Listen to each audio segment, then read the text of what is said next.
TV చూడటం ఇష్టమైన వాడు, క్రికెట్ చూడటం ఇష్టమైన వాడు, సెల్ ఫోన్ మాట్లాడుకోవడం ఇష్టమైన వాడు, సెల్ ఫోన్ లో మెసేజ్లు జీవితాన్ని బతికిస్తాయనుకున్నవాడు, ఫ్రెండ్ తో గాసిపింగ్ చేయడం బతికిస్తుంది అనుకున్నవాడు ఇవాల్టి రోజున సైకిల్ వేసుకుని రోడ్డు మీద తిరుగుతున్నాడు.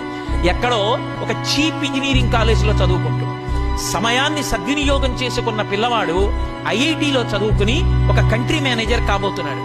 నేను మీతో ఎందుకు అత్యంత ప్రేమతో ఈ విషయం చెప్తున్నానంటే, హితశత్రువుని గుర్తించాలి.